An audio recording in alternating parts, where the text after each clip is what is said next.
Malon. Si Tita Jen. At ito naman po si Papa O, si Lord. Yes, sir. Ano pa nga ba ang lagi nyo inihirit sa amin? Ay! Chika mo na, dali. La la la la la la la la. Ichichika na namin, dali.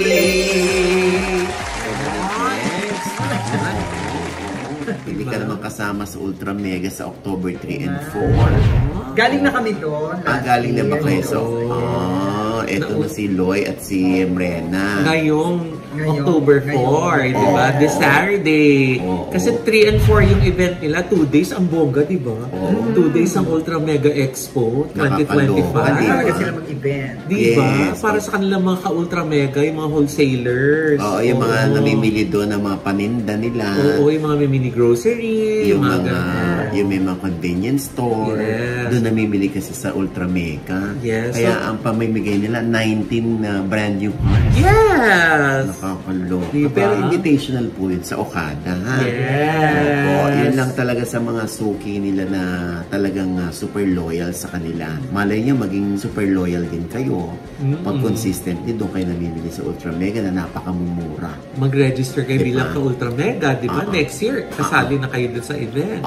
Pero 2 days yun, tapos may parang trade fair sa hapon, tapos sa gabi, may dinner and may concert. May malalaking mga bonggang artista, di ba? Oo, tsaka sila magbibihis ulit ng tindahan natin. Ay,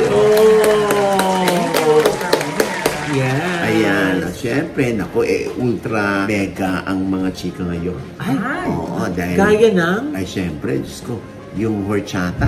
Yung Siesta Horchata Cafe. Sa itaas ng Paldo kung saan kami nag-i-interview din for OGDS Inspires. At saka gustong-gusto mo yung drinks nila. Oo, yung kanilang Dirty Horchata. Yung ino-order ko dyan hanggang November na lang pala. Ay, bakit? Kasi ang alam ko, ang may-ari nun ay si Paula. Yung fiancé ni Ryan Bang. Si Ryan Bang, ang kasosyo naman niya sa ilalim, yung Paldo. Korean restaurant, yung mga kapwa niya Koreano. Yung buong building, di ba? Yung buong building kanila, yung Horchata kay Paula. Bakit magko-close na? So, senyales ba yan na totoo yung chikang hindi natuloy ang kasal? Hiwalay na ba sila talaga? Hindi na magkakabalikan? Para ako si Ryan. Makatanong kayo sa akin ng ganyan. Pero ano nga? Yun na nga. Alam mo, sa totoo lang, wala pa ring statement o press statement mula sa dalawa. Kung ano ba ang totoo. Nag-speculate lang yung mga tao na ito yung senyales, yung pagsasara ng Horchata o hanggang November na lang ng Horchata. Parang senyales daw yun na baka nga totoo na wala na si Ryan at si Paula. Ako naman, ayokong isipin na ganun kasi sobrang mahal ko yung dalawa na yan. Hechos. Kasi si Paula napaka-formal, napaka-sweet kausap. Anytime nakakailanganin ko yung room nila doon, Diyos ko, walang decline. Basta, okay, go ka lang. Mama Ogs, go ka lang here. Kaya lang hindi ko ini-istorbo si Paula kasi one time niya, minessage ko siya pero hindi ko naman niya ako sinagot. So siguro, ayaw niya muna sagutin yung text ko kung wala pa talaga siyang nabubuong final statement tungkol sa kanila ni Ryan. Kaso na, anong klaseng statement to? Yung pagsasara ng Horchata? Pagsasara mismo, Mama Loy, statement na yun. Wag naman nating isipin ganun nga, Kasi ang huling chika sa akin ni Ryan ay mag-uusap pa sila ni Paula. Yun ang huling statement niya. Kakasad naman yun. Oo nga. Kasi yung mga friends ko na regular na nanonood ng Showtime, sinasabi nila na andun nga si Ryan pero kitang-kita daw yung lungkot sa mata. Nakita ba nila yung tenga? Yung lungkot sa tenga? Mata lang yung nasabi. Ay!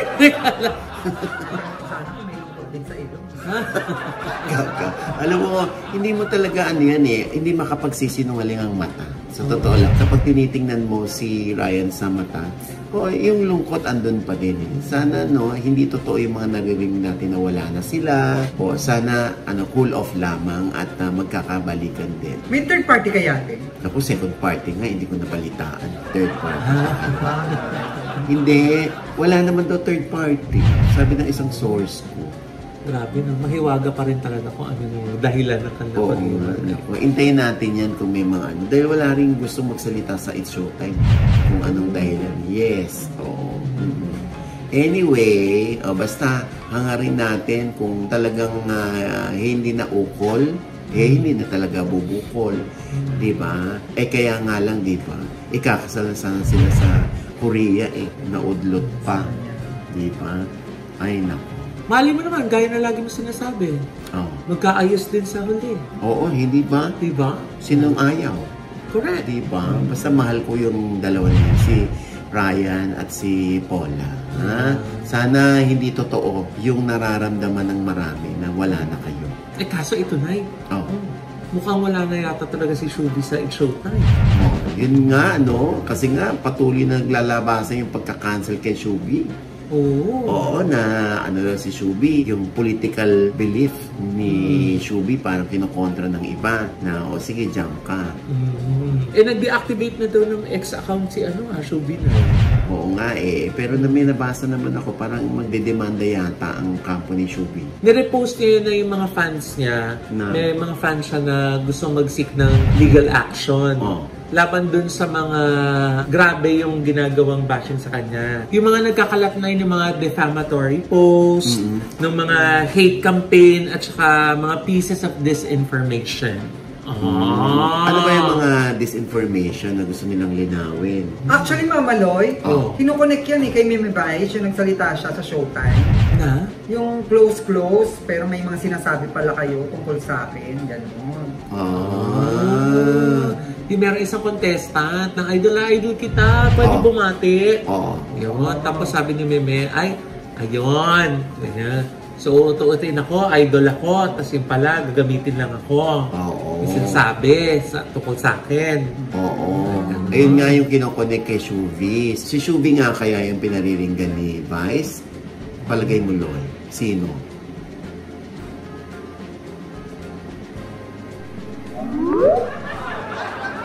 Hindi ako, ha? Wala nga akong post Sinabi ni Meme, di ba? Post kayo sa Facebook tungkol sa akin. Wala akong post, tungkol kay Meme. Pero kawin ko si Shubi. Medyo Shubi nga lang sa Shubi. Ayun na yung disinformation. Yung Shubi.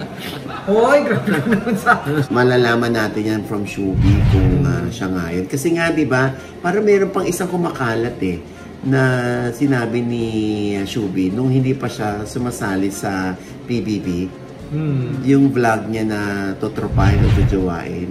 Ayun naman yung kumakalat ngayon kasi nga di ba nung nauna yung tungkol sa comment niya kay former President Duterte. Tapos ngayon naman meron isang clip ng Jojo and Totropahin nung nabanggit si Jong Hilario at si Bong Navarro. Tapos nung nabanggit si Vice, ang nasambit daw ni Shubi was, "Ew, kumakain naman ako." Yun ba yun? Tingnan nga natin. Jojo and Totropahin na bang kumakain? Ikaw, Dad. Alam ko na mga mestizo. Totropahin. Ew. Yung narinig ko, ew. Pinakita yung picture ni Vice. Pero yung picture ba ni Vice yung pinakita talaga? Or baka pinugtong lang yun ng mga ibang gusto lang sirain si Shubi? Hindi naman? Ayun na nga, hindi natin alam. Ay, naku, nakakalang. Ba't naman napaiyo? Baka naman dahil dun sa kinakain niya. Kasi kumakain siya. Parang kumakain siya, bakit nagbabanggit ng ganong pangalan? Ganon? So, ibig sabihin, wag naman sa pagkakataong kumakain ako, babanggitin niya yan pangalan ni Vice? Ganon? Ganon ba yun, Jegs? Hindi. Basta ang sinasabi ko, kahawig ko lang si Shubi. Yun lang yun. Parang ikaw yata ididemanda nila dahil yan yata yung mali. Alam mo, sa totoo lang, mahirap din kasi para may digital footprint, ika nga. May resibo sa nakaraan. Yan ang mahihirapan, Kahit naman tayo, kung ano yung mga sinasabi natin dito, pwede tayong resibuhan someday. Na, tinitira nyo ngayon, sip-sip kayo, ganyan, di ba? Okay, sip-sip kayo nun, ngayon tinitira nyo. Yung mga ganyan, hindi talaga maiwasan yan, Kasi talaga namang, people really change. Yes. Di ba? Whether for better or for worse. Till death do we part. Yes. Hindi, tsaka circumstances, di ba? Depende yun nung time nung sinabi niyo yun, how you feel, ano yung circumstances, di ba? Minsan mahirap nang balikan yun kung ano ba yung mga sitwasyon, bakit nasasabi ng mga tao yung nasabi nila eh, tsaka, diba? Diyos ko, ano naman yan eh, hindi ko sinasabing dapat i-normalize yun, pero normal kasi talaga yun. Meron ka nasabi nung araw, ngayon okay na kayo. Tapos ibabalik mo yung nakaraan, eh samantalang okay na kayo. Diba? Yun, eh syempre, diba, meron ng character development eh. Yes. Meron din character na hindi na-develop. Kaya lang nga, sorry si Shuvi kasi naresibuhan nga siya. And syempre, to the rescue rin yung Sparkle Management. Yes. Diba? Katulad si Miss Annette na normal lang na ipagtanggol niya si Shuvi. Kaya lang nga, yung iba nagre-react din. Bakit naman daw yung iba hindi naman ganun kung depensahan ni Annette? So parang namimili lang daw si Miss Annette. So ako naman naniniwala, dapat hindi si Miss Annette ang gagawa nun.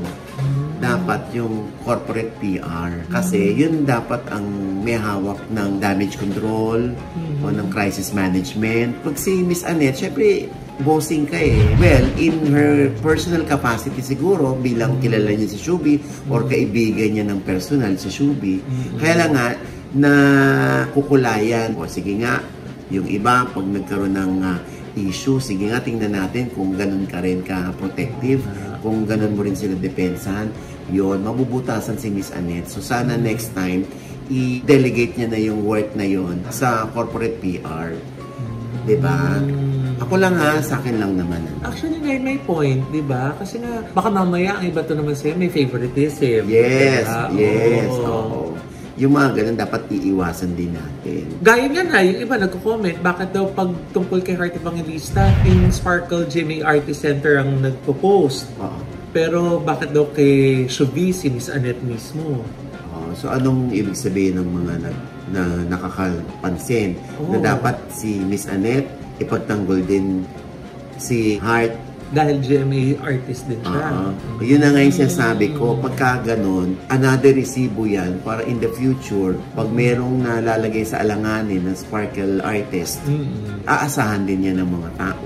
Na magko-comment ka. So, alam mo, kahit naman malinis ang intensyon ni Miss Annette na ipagtanggol si Shubi na dahil kawawa si Shubi, na kakancel siya, walang problema yan. Nagiging problema lang siya sa ibang tao. Alam mo yung sakit ng ibang tao na whataboutism, yung, bakit siya hindi mo pinagtatanggol? Bakit yan pinagtatanggol mo? Bakit dyan tikom ang bibig mo? Dito talagang haharang ka ng bala. Yun lang. Pero hindi ka naman galit kay Miss Annette? Ay, hindi. Kaya nga sinasabi ko ng maayos dito, hindi ba? Concerned nga sila. Oo, na dapat i-delegate yan sa corporate PR. Hindi dapat ang mga bossing ang gumagawa niyan. Even si Tita Cory.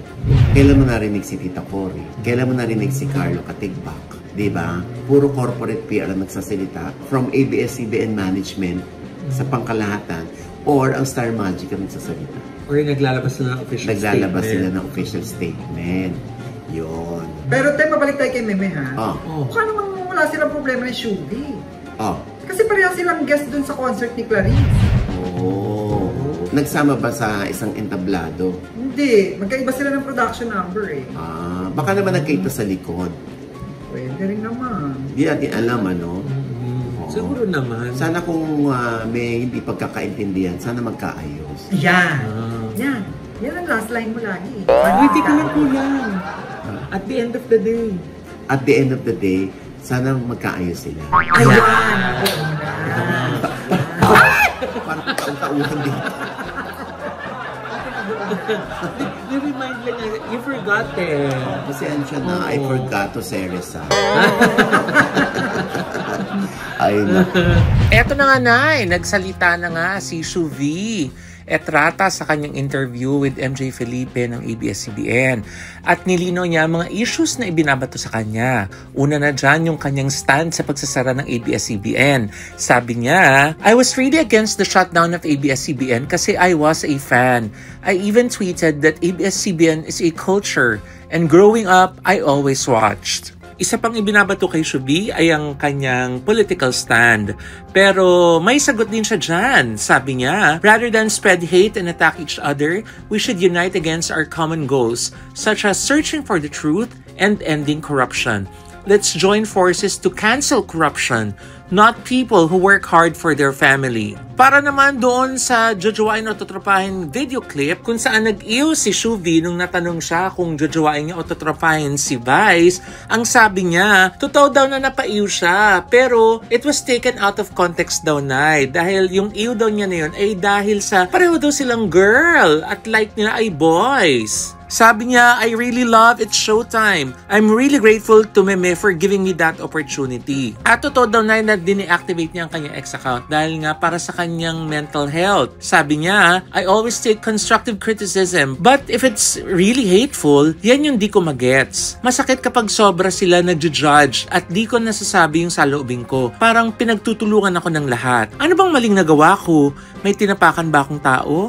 May ninakaw ba ako? May ginawa ba talaga akong kamuhi-muhi? At panghuli ay in-acknowledge ni Shuvi ang kanyang past decisions at sinabi niya na she is now a better version of herself, one who decides things for the betterment of others. O, diba? Wait lang ha. Bakit? Wala kasi kayong dalawa, kaya ako ang umaten. Saan to? Sa final chapter ng It's Okay to Not Be Okay, MediaCon. Ay, ang taray. Ano kaganapan doon? Eto. Yes, te! Tayo ay naimbitahan sa media conference ng final chapter ng It's Okay to Not Be Okay. Siyempre, te, dinoluhan ito ng cast ng serye na rumampa sa red carpet. Andito sila, Alisa Mulak, Rio Locsin, Maricel Laksa, Boji Pascua, Bobot Mortiz, Ana Abad Santos, Luis Abuel, Agot Isidro, Kauri Oynuma, Cyril Manabat, Enchong D, Carlo Aquino, at si Ann Curtis. May mga cast din te na hindi nakadalo dahil daw may prior commitment na sila. Si Joshua Garcia naman daw ay nagsushoot na sa kanyang bagong project. Sa umpisa pa lang ng media conference ay ipinakita na ang trailer ng final chapter. Kaya halos ang lahat ng cast ay medyo emosyonal, lalo na si Carlo Aquino at si Ann Curtis. Lahat daw ng cast ay may mga hindi malilimutang eksena habang ginagawa nila ang seryeng ito. Lalo na at sa 4 na probinsya pala ang kanilang location. Kaya iba na raw talaga ang naging bonding nilang lahat. Nag-shoot sila sa Iloilo, Bacolod, Dumaguete, at ito na nga final chapter nila ay sa Siquijor. Matatandaan pa nga natin na ginawa ni Ann Curtis ang nag-viral na fairy walk sa Siquijor. Alam naman natin na adaptation ang seryeng ito, pero nilagyan daw nila ito ng Filipino touch. Kaya makakakita raw tayo dito ng mga suot ni Ann Curtis na mga barong dress na gawa ng mga Filipino designers. Natanong din si Cyril Manabat tungkol sa kanilang adlib ni Enchong D na nasabi niya nga na minsan humahaba na. Pero nagugulat daw sila ni Enchong D na nagawa nila yon. Lahat ng cast ay natanong tungkol sa experience nila sa seryeng ito at lahat sila ay malungkot dahil ito na nga raw ang kanilang finale. Mamimiss daw talaga nila ang isa't isa, lalo na out of town ang kanilang location at iba na raw talaga ang kanilang mga naging bonding. At nang si Carlo Aquino na ang tinanong ay hindi niya na napigilang maiyak dahil mamimiss niya raw talaga ang mga nakatrabaho niya dito sa seryeng ito. At nang si Ann Curtis na ang tanungin ay naiyak din siya. Dapat daw hindi siya iiyak kasi sabi naman niya ay magkikita-kita pa naman daw sila. Pero dahil nga umiyak na si Carlo Aquino ay nadamay na daw siya. Lahat naman ng cast ay masaya ang naging experience sa seryeng ito. Pero dahil nga daw sa iba na ang kanilang naging bonding, pag tinatanong na sila ay nagiging emotional na sila. Alam nyo te, ang saya ng media conference final chapter ng It's Okay to Not Be Okay. Dinaluhan din kasi ito ng kani-kanilang mga fans at supporters. Naku, exciting na naman itong final chapter ng It's Okay to Not Be Okay. At talagang kaabang-abang ang final chapter ng It's Okay to Not Be Okay pagkatapos ng Batang Quiapo. Ayan. Taray. Nakatanggap. Reporter na reporter. Ng press release. Oo. Akala ko ng SOP. Akala ko ano natanggap ko eh. Wala naman sanang patawag. Token ina. Ang sipag ni Jed, no? Pag gano'n. At may bagyo pa yan. Oo. Ang sipag niya pag may kaakibat. Oo, diba? Na balita. Si Lloyd, diba? O nag-binge watching. Ano yung saan? Nang It's Okay. Ay! Kasi nga, sabi ko sa'yo pag naupuan ko biro mo isang upuan, 10 episodes agad din napanood ko. Diba? Ang galing! Ang husay! Totoo! Walang tapon. As in talaga, lahat talaga dun ang gagaling na grabe. Diba? Umiyak si, si Carlo Aquino. Si Carlo at si Ann. Kasi dapat hindi iyak si Ann. Hindi raw dapat siya iyak. Pero dahil umiyak si Carlo Aquino, umiyak siya, sabi niya, ikaw talaga! Wala akong bala umiyak! Ang husay. Even si Joshua Garcia talagang binati ko. Sabi ko, ang galing-galing mo. Nung nagkita kami sa The Ride galing-galing mo, Joshua. So, ang galing nila. At saka ang gwapo ni Joshua, Oo, grabe. Walang anggulo. Diba? Oo, super. Alam mo talagang, siguro maintindihan natin kung ba't sila emotional. Kasi pag nakita niyo po yung produkto, yung final product, makikita mo talaga na binuhusan ng puso at kaluluwa, 'di ba? Pati yung mga directors talaga kung i-comment natin, 'di ba? Ang galing, grabe. Ang galing, diba? Tsaka hindi nagpapahuli sa mga camera angles o camera execution doon sa original It's Okay, diba? Talagang parang Korean din ang mga shots dito. Yes, oo. ABS-CBN kasi yan. Grabe, ang galing-galing ng mga slow-mo na may mga nahuhulog na petalya ng mga bulaklak. At saka yung mga damon, diba? Tsaka yung parang-paro. Diba? Grabe, ang galing.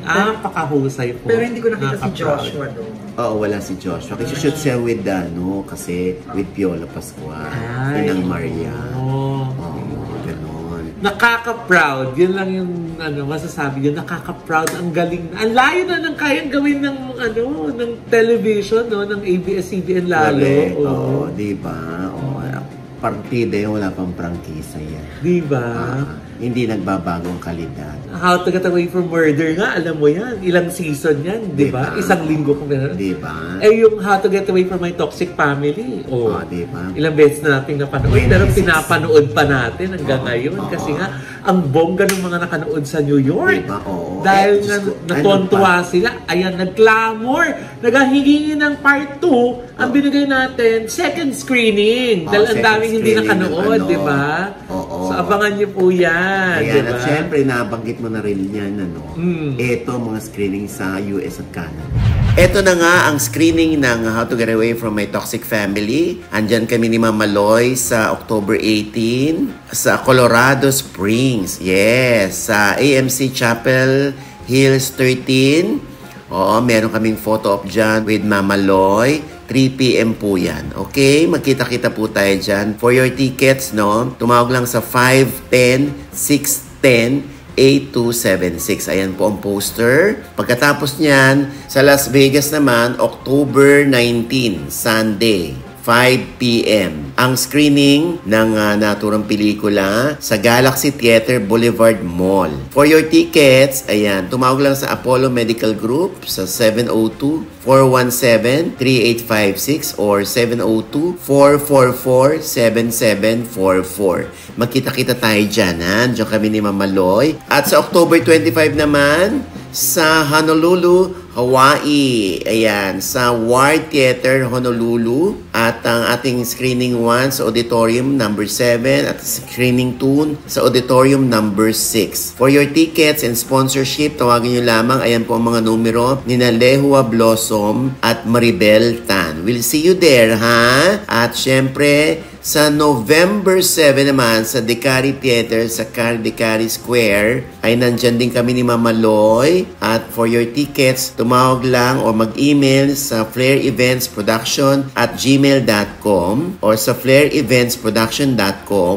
or sa 514-717-0214. At sa Bytown Cinema naman, sa November 8, 10 a.m., nandyan kami ni Mama Loy. And for your tickets and sponsorship, mag-email lang sa info.piak@gmail.com. gmail.com. Ayan, magkita-kita tayo dyan, ha? At abangan ninyo ang iba pa naming announcement para naman makabili agad kayo ng tickets. At lahat ng ito, ang bahagi ng proceeds ay mapupunta sa Kasuso Foundation sa mga breast cancer patients natin dito sa East Avenue Medical Center. Ayan. Ay, kita-kita po tayo dyan. Yes, lalo ka Makikinood na, kami Maring Rose sa inyo. Santos. Miss Rose, I'll see you again. Yes. Manonood ulit tayo ng Broadway. Manonood ulit tayo ng Broadway. Aladdin na papanoorin natin, ay. Go. Yes. Wag lang yung may jet lag ka.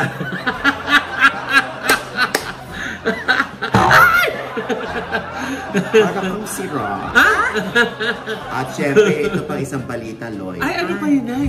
Tinigla kami ng isang official statement mula kay Aiko Melendez, ang ating alaga. At inamin niya sa atin na sila ni Congressman Jay Kong Hoon ay naghiwalay na. At ito ang kanyang official statement. After 4 months of reflection and careful consideration, Congressman Jay Kong Hoon and I, Councilor Aiko Melendez, have mutually decided to part ways and go our separate directions. This decision was not made lightly but comes from a place of respect and understanding of what is best for both of us at this time. We want to make it clear that no third party was involved in this decision. We remain grateful for the memories we shared and for the support many of you have shown throughout our journey together. Our focus now is to move forward with grace. He in his continued public service and I in mine, always guided by the values of respect, kindness, and dedication to the people we serve. We ask for your understanding and privacy as we go through this transition. Thank you for your support and prayers. Aiko Melendez. And with that, mga kaibigan, dito po ang inyong mga lingkod. Ito po si Mamaloy, mga nanonood po sa amin ng hindi pa namin subscriber. Please subscribe now na. Click the like and subscribe button na nandiyan sa ibaba. At kung naibigan po yung ating episode ng aking komento sa lahat namin, chika, comment below, click like button, huwag kalimutan i-click ang notification bell. Dapat kiligyan kayong unang naman na notify na meron kaming latest update. At syempre pa ang kanya-kanya naming channel. Yes, sana manood at mag-subscribe po kayo sa YouTube channel ko. That's Mamaloy, M-A-M-A-L-O-I. At syempre po, kung nais na po ninyong magpa-renovate ng inyong pong house or condo, paayos po ninyong space, pati opisina, kaya-kaya po yan ng La Vida Creatives ni Mamaloy. Uy, ano ka ba? Akala ano? nila nag-interior ka lang. Oh. Dahil nag-organize din yan ng mga kasal. Yes, sa La Vida events naman po. Mga kasal, birthday, annulment. Ay, wala naman annulment. Ay, hindi lang ginagawa. Mga Christmas party, malapit na. Oo, yung mga companies dyan na magka-Christmas party. Andito din po ang La Vida events. So, pag magpapa-interior, La Vida Creatives. Pag mag-event naman, La Vida events. Ayan po yung aming mga contact details. Thank you po! Jex. At sa Tita Jegs channel, may bago po akong vlog dyan. Panoorin nyo. At pasalamatan ko lang ang ND Skin Beauty and Wellness. Ayan o. Kamukha mo si Shubi. Oh, yan. Huwag pa Shubi. Ang gorgeous Kasi hindi ka smile. masyubis. Oh, yes. Because of envy. Yeah. Di ba? At syempre tayo, ang Gorgeous Smile Dental Clinic. O, ayan, Yes. Doc JC Solis and Miss Ara, thank you. Diba? At Doc Jessica D, Ideal Vision, thank you po. Ayan. At Halos syempre pa. 200 na yung branches Oo, nila, di no? ba? Ang galing ng Di Ideal ba? Vision. Ah. At gawa na yata yung sa SM North. Ay, hindi pa daw. Ay, malapit na magawa yan. Yes. At syempre pa, ang aking panaya naman kay Mark Newman. Ay! Ano bang pinagdaanan niya? Nung siya ay nasa ibang bansa, Ay. nagkarpintero pala siya. Ang dami niyang pinagdaanan. Talaga? Oo, kaya naman batak ang katawan ng batang ito. Eto. Mark Newman ng Quezon City. Pasok na siya, class comedian. Lakas po ng loob ko. Ang talents ko hindi masyadong magaling. May confidence pa rin po ako. If I will keep on doing all what I can, maybe I will eventually beat them. Ano ba nangyari? Ba't ka nawala? I just wanted to have a bit of a peaceful life again and raise my son. I'm not gonna call myself a good dad. So, co-parenting kayo nung ex mo. Mm-mm. So, what went wrong? We were together for around 7 to 8 years. May nangyaring drama. Kumusta kayo ngayon ng family mo, ng dad? I don't have much contact. May pakialam ba sila sa'yo? Wala naman. Ano ba napapansin mo sa mga artista ngayon? Mga bata? Yung honest ko, parang hindi sila seryoso ginagawa. When I look at their acting. Ayan. Ay. Sa OGDS Inspires po yan, ha? Yes. At syempre pa, ang vlog naman po ng aking anak na si Erin Diaz.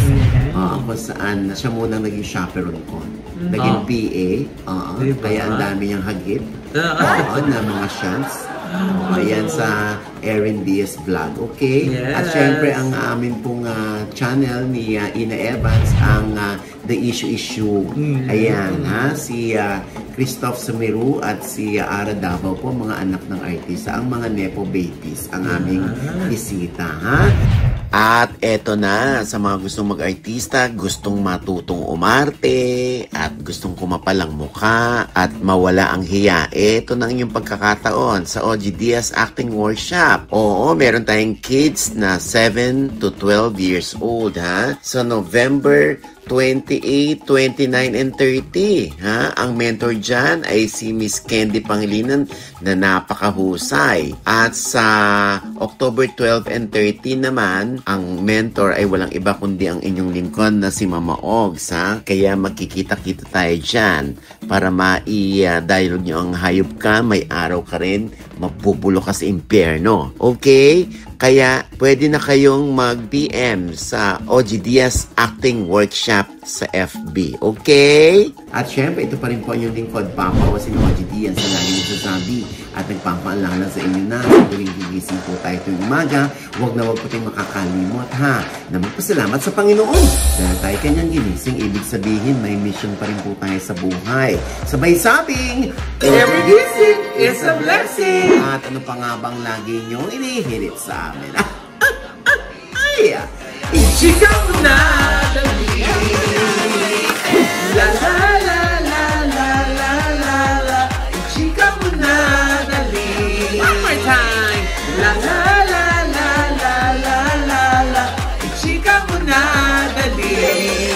Parang hindi ko makasasagyan. Siyempre, masyubis na yung kisay niya. Hindi Hindi naman. Hindi nga ako masyubi. Isa sa mga ididemanda ni Shubi. Hindi! Bakit wala naman ako? Dahil nagpapanggap na si Shubi. Ayun. Oo, diba? Diba? Shubi. Babaeng babae, pero da. Nakashubi yan? Nakashubi yan dun sa ilalim. Parang marami na ba siyang nashubi? Oo nga. Umabot na ba sa kota? Wala sa kota. Kasi yung masyadong pinaganda ng ending. Yung birthday month. Ay, tama na, please. Oo. May isang araw. Ay, naku, hindi na. Kahit pinagtataguan ng mga friends. Kasi nakalahad ang palag.